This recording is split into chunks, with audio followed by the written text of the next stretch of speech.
7절부터 읽겠습니다. 빌라델비아 교회의 사자에게 편지하라. 거룩하고 진실하사 다윗의 열쇠를 가지신 이 곧 열면 닫을 사람이 없고 닫으면 열 사람이 없는 그가 이르시되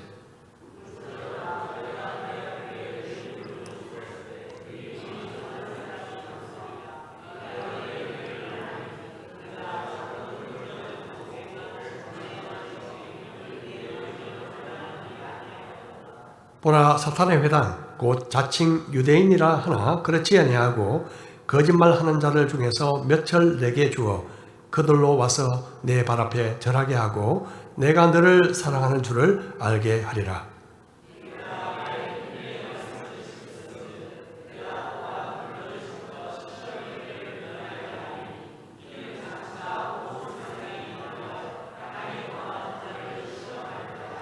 내가 속히 오리니 내가 가진 것을 굳게 잡아 아무도 내 면류관을 빼앗지 못하게 하라.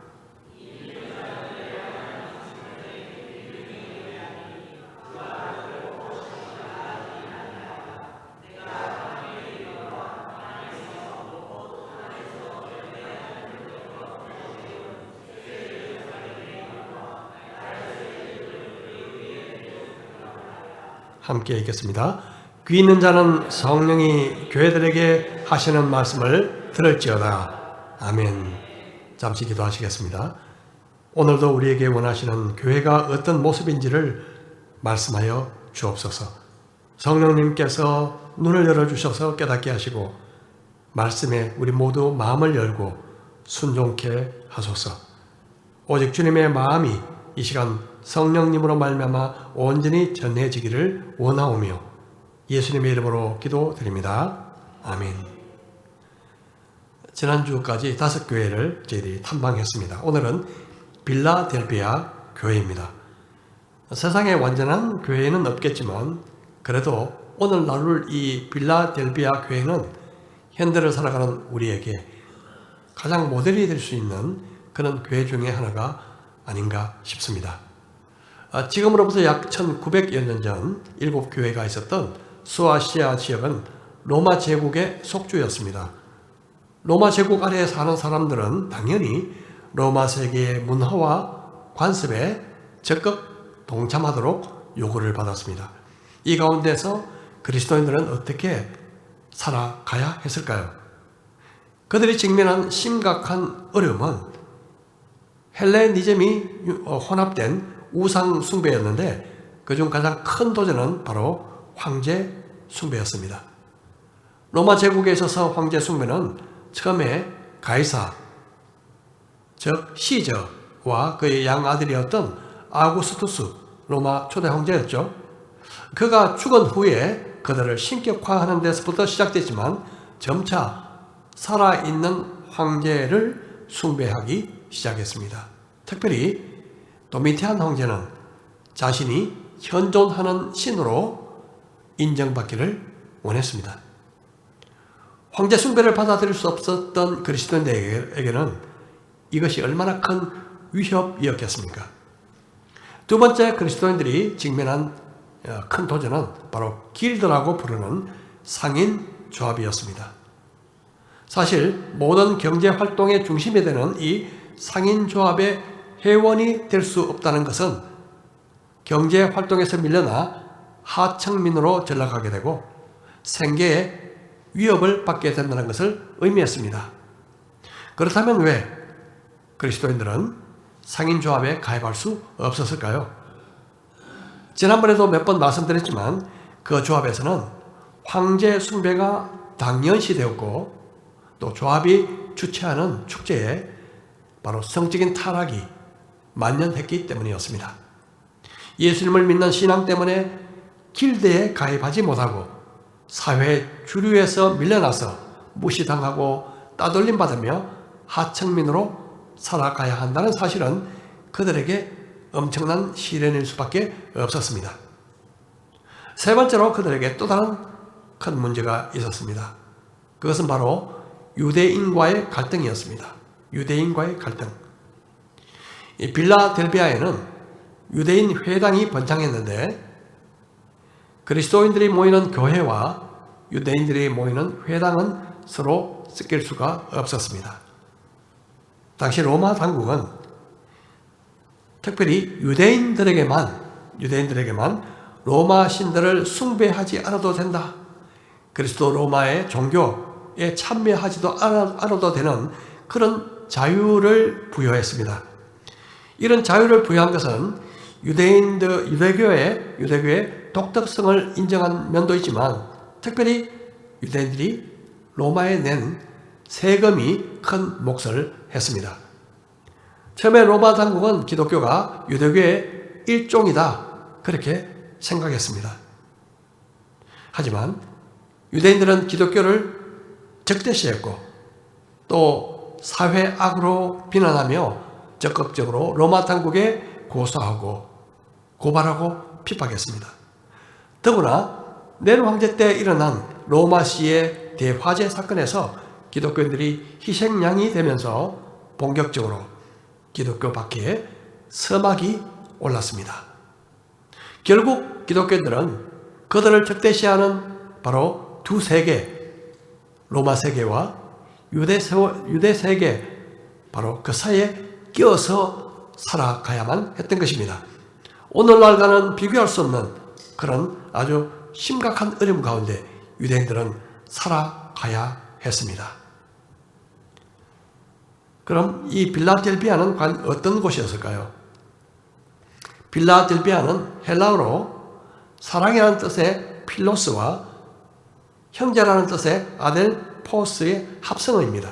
그래서 형제사랑, 형제우애라는 뜻을 가지고 있습니다. 미국에도 필라델피아라는 도시가 있죠. 필라델피아는 계시록에 나오는 7도시 중에서 가장 늦게 세워진 도시로 그리스나 로마가 동쪽 아시아로 가기 위해서 반드시 거쳐야 할 허브도시여서 동쪽의 관문이라고 불렸습니다. 예수님께서 필라델피아 교회에게 열린 문을 두었다 그렇게 말씀하신 것은 아마도 이런 입지적인 배경과 연관이 있어 보입니다. 필라델피아에는 또한 많은 신전과 그리고 종교 행사가 있었기 때문에 작은 아테네로 불릴 정도로 이방 종교가 성행했습니다. 그리고 우리가 먹는 포도는 필라델피아의 아주 중요한 작물이었고요. 따라서 포도주 생산은 중요 산업이었기 때문에 아마도 술의 신 디오니소스 숭배가 아마 주된 신앙이었을 것이다. 그렇게 생각됩니다. 또 필라델피아는 이 지역은 지진이 자주 일어나는 도시였습니다. 최근에 튀르키예에서 일어난 큰 지진 때문에 엄청난 인명피해가 발생하고 있죠. 이 지역은 바로 4개의 대륙판이 서로 만나는 지점이라 유독 지진이 많다고 합니다. 지금 빨간 원이 보이는데요. 바로 저곳이 최근에 그 지진이 일어났던 대지진이 일어났던 장소입니다. 특별히 AD 17년에 사대를 초토화시킨 지진은 필라델피아에도 큰 피해를 입혔습니다.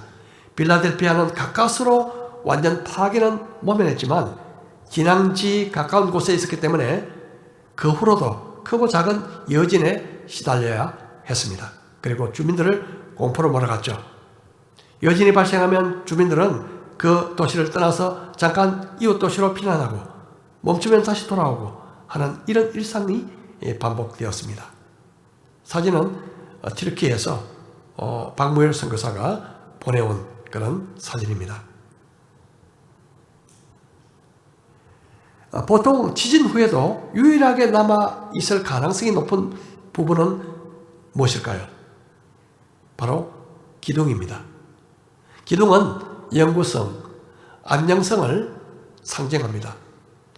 그러므로 주님께서 필라델피아 성도들에게 성전의 기둥이 될 것이다 하고 말씀하신 약속의 의미를 성도들은 너무나 잘 알았을 것입니다. 필라델피아가 지진으로 파괴되자 그 당시 황제 티베리우스 황제는 도시 재건을 위해서 원조를 제공했습니다. 그에 대한 답례로 필라델피아는 도시의 이름을 가이사의 신도시, 황제의 신도시라는 뜻이죠. 그런 뜻의 네오 가이사라로 바꾼 적이 있습니다.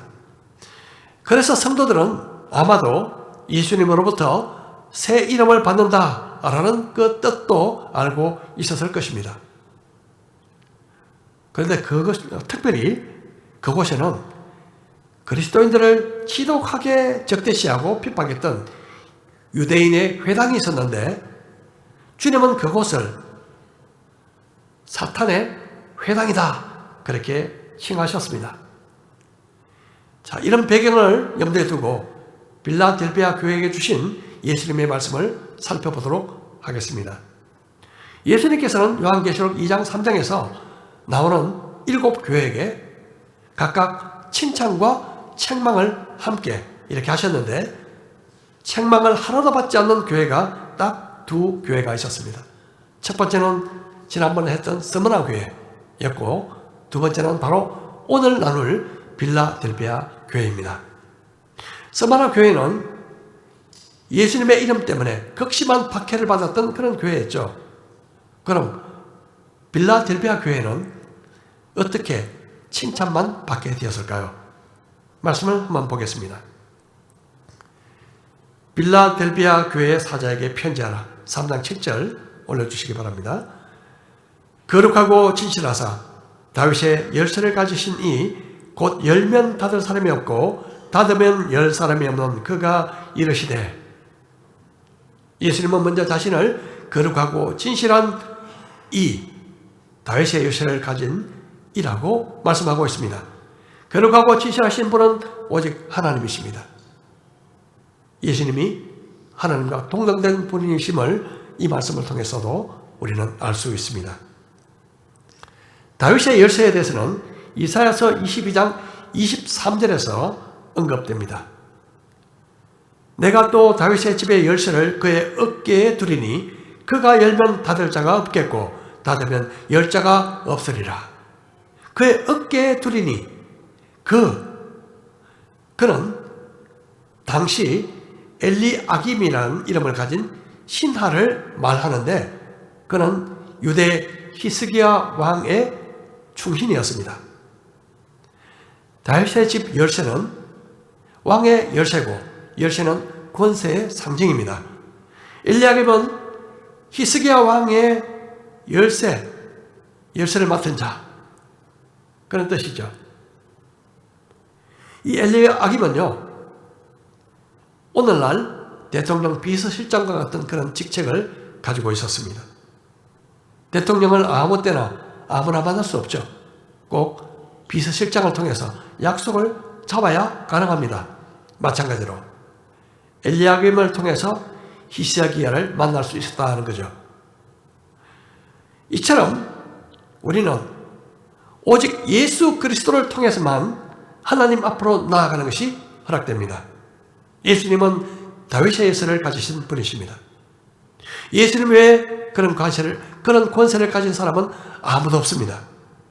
언젠가 주님은 우리에게 천국의 문을 열어주시고 들어가게 하시며 또 그 문을 닫으실 것입니다. 주님이 닫으시면 열 사람이 없습니다. 또 왕의 열쇠는 왕의 재산을 모아둔 내탕고를 여는 그런 역할을 했습니다.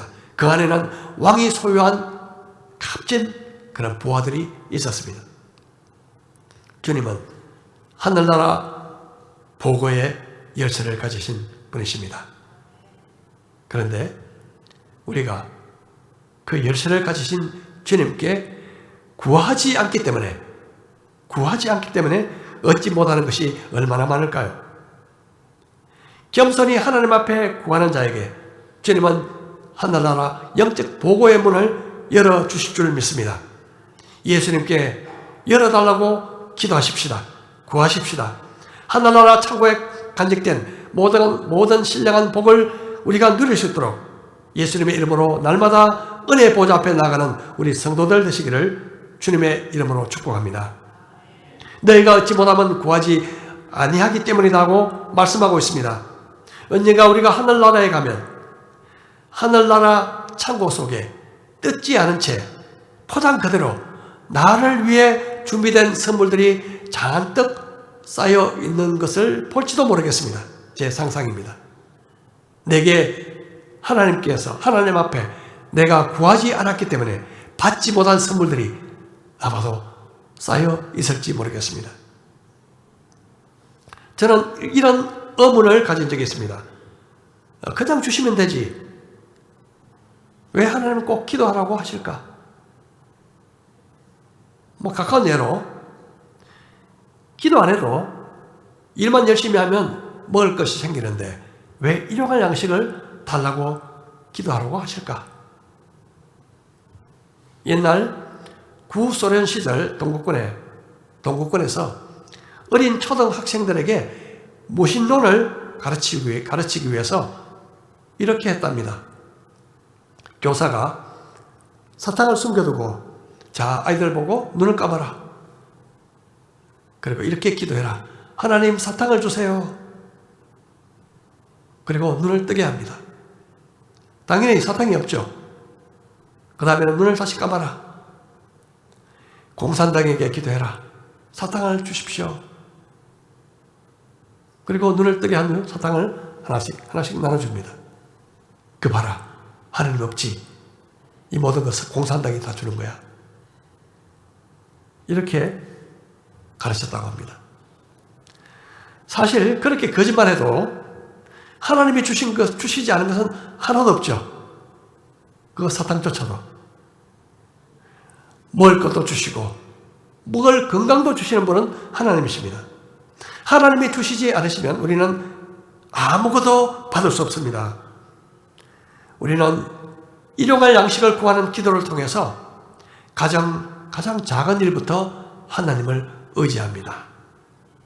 또 우리는 쌓아놓을 양식을 주십시오. 그렇게 기도하는 것이 아니라 일용할 양식을 달라고 기도합니다. 하루하루 살아갈 일용할 양식을 구하면서 우리는 탐욕을 부리게 됩니다.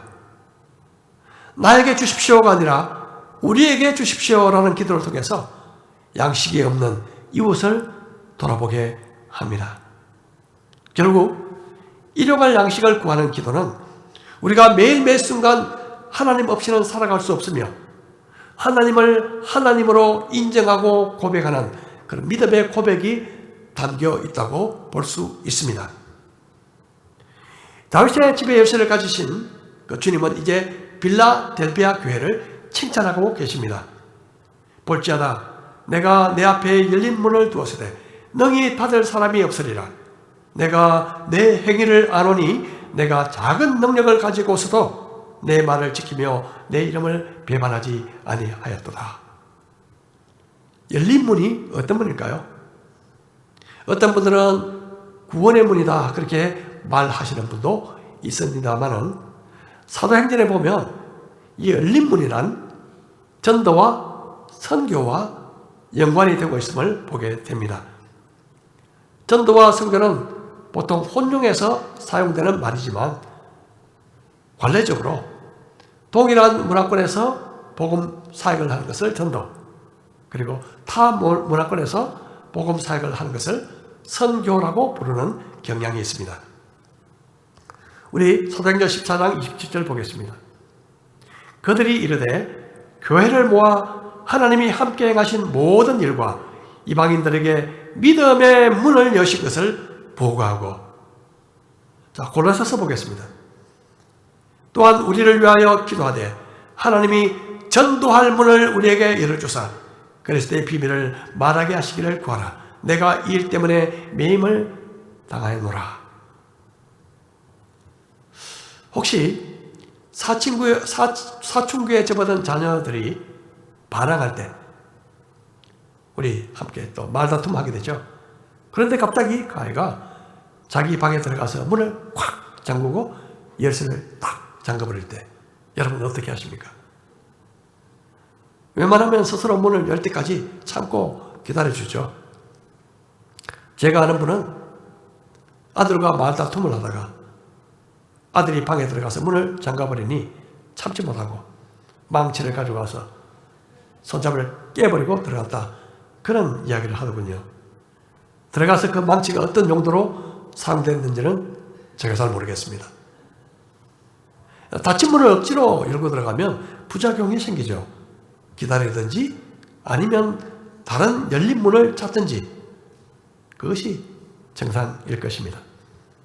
그런데 열린 문을 보고도 다른 문을 찾는다. 참 어리석죠.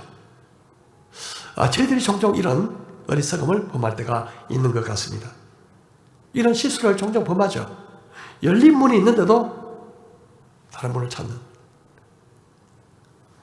하나님이 막으셨는데도 불구하고 내 고집대로 무작정 뚫고 들어가려고 하는 그런 심성이 우리 가운데 있는 것 같습니다. 바울은 2차 전도여행 때 아시아, 지금의 튀르키예 북부 지역으로 전도하러 가려고 애를 썼습니다. 그런데 어찌 된 판인지 계속 길이 막혔어요. 그러다가 밤중 환상 중에 바로 그리스 북부 지역에 있는 마게도냐 사람이 한 사람 나타나서 우리를 도우라 이렇게 손짓하는 것을 보게 됩니다. 그 환상을 본 바울은 하나님이 그 문을 열어주셨구나 하는 것을 깨닫고 유럽으로 건너가 전도했고 결국 빌립보에서 유럽 최초의 교회가 세워지게 됩니다. 사실 제 교회는요, 빌라델피아 교회와 비슷한 점이 좀 있는 것 같습니다. 그 중에 하나는 교통의 요충지에 있다는 거죠. 그래서 어떤 의미에서는 우리 교회는 열린 문 교회입니다. 열린 문 교회. 사실 부산에만 열린 문 교회라는 이름을 가진 교회가 3개 이상 있더라고요. 그런데 실제로 열린 문은 평상시에 영혼에 대한 관심을 갖고 있는 사람, 그리고 전도하고자 하는 사람에게 그 문이 보여집니다. 관심이 없거나 끼어있지 않는 사람들은 그 문을 보지 못하거나 보아도 무관심하게 지나치기가 일쑤입니다. 지난주에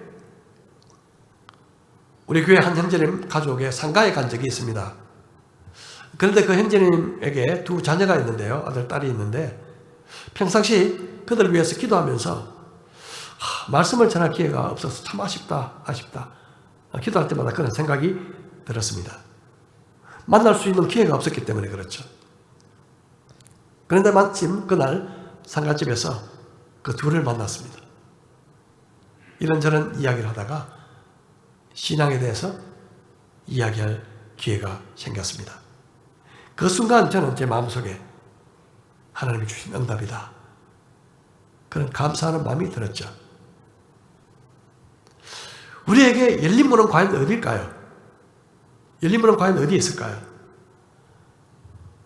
학교 나오는 학생들, 교직원들, 아니면 주변에 둘러싸인 아파트일 수도 있습니다. 아니면 내가 사는 지역의 어떤 장소일 수도 있습니다. 요사이 학생들에게 전도하거나 또 아파트에 들어가는 것이 쉽지 않습니다. 하지만 하나님께서는 구하고 찾는 자에게 열린 문을 보여주실 것이라 믿습니다. 두드리는 자에게 열릴 것이라 믿습니다. 빌라델피아 교회는 어려운 지역에 있는 아주 작은 교회였습니다. 하지만 주님은 그들에게 칭찬을 아끼지 않으십니다. 내가 내 행위를 아노니 내가 작은 능력을 가지고서도 내 말을 지키며 내 이름을 배반하지 아니했다. 그렇게 칭찬하십니다. 빌라델피아 교회는 작은 능력을 가졌다는 말씀처럼 아마도 성도 수도 적었을 것이고 그리고 재정적으로도 열악했을 것입니다. 그들은 상인조합인 길드에 가입할 수 없어서 대부분 가난한 사람들이었을 것입니다. 하지만 그들은 황제 숭배나 부도덕한 축제를 거부하고 차라리 고난과 가난을 선택했습니다. 여기서 작은 능력이라고 할 때 이 작다는 단어는 헬라어로 미크로스라는 단어인데요. 영어로 마이크로라는 뜻이죠. 마이크로. 마이크로스코프 하면 현미경이라는 뜻이죠. 그래서 그냥 보통 작다가 아니라 아주 작다, 지극히 작다, 그런 뜻을 내포하고 있습니다. 예수님의 비유 중에 겨자씨 비유를 하셨죠. 겨자씨는 모든 씨보다 작다고 할 때 이 작다가 바로 미크로스라는 단어가 쓰여졌습니다. 그래서 빌립보 교회 성도들이 가진 능력은 정말 겉으로 봐서 보이지 않을 정도로 아무것도 아닌, 아무것도 없는 것 같은 그런 상황이었던 것 같습니다. 하지만 주님이 칭찬하신 이유는 그들이 그토록 작은 능력을 가지고서도 주님의 이름을 끝까지 지켰다는 거죠. 충성했다는 거죠. 우리는 종종 뭔가 많이 가지고 있어야 주님을 잘 섬길 수 있을 것이라 착각합니다. 지식도 많고 경험도 많고 돈도 많고 지위도 있고 가지고 있는 것이 많으면 많을수록 주님을 더 잘 섬길 수 있다, 그렇게 생각합니다. 하지만 이것은 착각입니다. 주님은 전혀 그렇게 보시지 않으십니다. 주님은 내가 얼마나 많이 가지고 있느냐가 아니라 내가 가진 것으로 얼마나 충성하느냐, 그것을 보십니다. 우리 교회도 이렇게 생각하시는 분들이 아마도 있으실 수 있습니다. 이 나이에 내가 무슨 일을 할 수 있을까? 내 먹고 살기도 바쁜데 가진 것도 없는데 내가 뭘 할 수 있을까? 이렇게 바쁜데 내가 무슨 시간을 들일 수 있을까? 내가 할 수 있는 재능이 아무것도 없는데 내가 과연 뭘 할 수 있을까? 이렇게 생각할 수 있습니다. 그렇지 않습니다. 주님은 많이 가진 후에 열심히 섬기라, 그렇게 말씀하신 적이 단 한 번도 없으십니다. 그냥 주님은 이렇게 물으십니다. 내 손에 있는 것이 무엇이냐? 내가 얼마나 많이 가졌느냐를 물으시는 것이 아니라 내 손에 가진 것이 무엇이냐, 이렇게 물으십니다. 사실 부자가 가난한 사람을 잘 돕는 것이 절대 아닙니다. 오히려 가난한 사람들이 더 가난한 사람들을 돕는 경우가 훨씬 많습니다.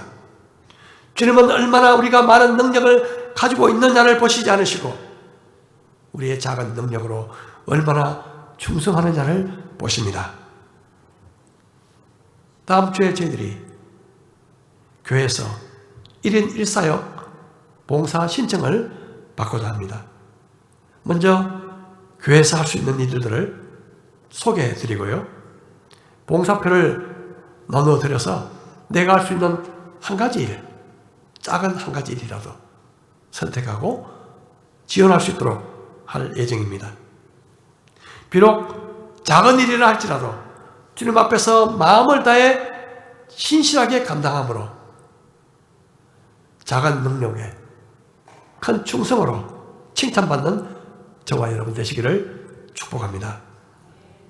빌라델비아 성도들은 가난 속에서도 그리고 작은 능력밖에 가지고 있지 않았지만 예수님의 말씀을 끝까지 지켰고 예수님의 이름을 배반하지 않았습니다. 그래서 칭찬을 받았고 예수님의 놀라운 약속도 받았습니다. 그 약속은 먼저 사탄의 회당, 자칭 유대인이라 칭하는 그 사람들 가운데 성도들을 대적하고 속이던 그런 몇 사람들이 무릎을 꿇고 돌아오게 될 것이다, 그렇게 말씀하고 있습니다. 이 일은요, 주님께서 얼마나 빌라델비아 성도들을 사랑하고 계시는지 확실한 증거가 될 것이었습니다. 그리고 그들이 인내의 말씀을 지켰기 때문에 시험의 때에 내가 너희를 지켜주겠다, 그렇게 약속하고 계십니다. 우리가 하나님의 약속을 지키면, 말씀을 지키면 시련의 때에 주님이 우리를 지켜주시다고 말씀하고 계시는 것입니다. 이제 마지막 말씀입니다. 우리 함께 읽어보도록 하겠습니다. 시작. 내가 속히 오리니 내가 가진 것을 굳게 잡아 아무도 내 면류관을 빼앗지 못하게 하라. 이기는 자는 내 하나님 성전의 기둥이 되게 하리니 그가 결코 나가지 아니하리라. 내가 하나님의 이름과 하나님의 성 곧 하늘에서 내 하나님께로부터 내려오는 새 예루살렘의 이름과 나의 새 이름을 그 위에 기록하리라. 주님은 말씀하십니다. 내가 가진 것을 굳게 잡아 아무도 내 면류관을 빼앗지 못하게 하라. 우리가 알아야 할 사실은 예수님을 믿을 때 받는 구원은 영원히 빼앗을 자가 없지만 면류관은 빼앗을 자가 있다는 것입니다. 구원은 이룰 수 없지만 상급은 이룰 수 있다는 말입니다. 우리 경성자 교회 성도들은 모두 끝까지 신실한 믿음으로 한 번도 상급을 잃지 않으시기를 주의 이름으로 축복합니다. 이기는 자, 끝까지 충성하는 자에게 주신 약속은 성전 기둥이 되게 해 주시겠다는 약속입니다. 우리가 교회에서 꼭 필요한 일꾼들을 부를 때 기둥 같은 일꾼이야, 기둥 같은 일꾼, 그렇게 이야기합니다. 지진이 날 때, 건물이 무너질 때 그나마 남아있기 쉬운 것이 바로 기둥입니다. 소아시아 7교회에 남아있는 잔재를 보면 우리가 확인할 수 있습니다. 교회가 흔들릴 때, 교회가 외부의 어려움과 내부의 어려움으로 흔들리게 될 때 끝까지 남아있는 분은 기둥과 같은 분들입니다. 하나님 나라의 성전의 기둥은 영원히 무너지지 않는 영광스러운 것입니다. 끝까지 충성하는 자에게 하나님은 하나님의 성전의 기둥과 같은 사람이 되게 하겠다는 약속을 주셨습니다. 그리고 그에게 하나님의 이름, 새 예루살렘의 이름, 그리고 예수님의 새 이름을 주겠다고 약속하십니다. 이름은 소유와 소속을 의미합니다. 그 이름은 우리가 영원히 하나님께 속한 표시가 될 것입니다. 새 예루살렘의 성으로서의 시민으로서의 표시가 될 것입니다. 그리고 영원히 주님께 속한 그런 사람이 될 것입니다.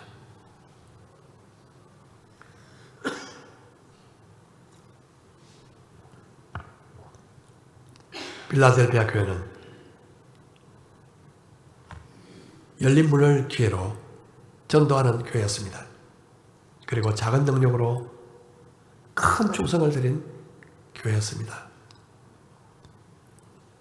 여기 모인 우리도 인원도 작고 뭔가 작은 능력을 가진 연약한 교회로 보일 수 있지만 만일 인내의 말씀을 지키는 일에 충성한다면 하나님의 성전의 기둥이 되고 면류관을 받으며 칭찬받는 교회가 될 줄 믿습니다. 이런 교회가 주님이 기뻐하시는 교회입니다. 이런 교회가 우리가 꿈꾸는 교회입니다.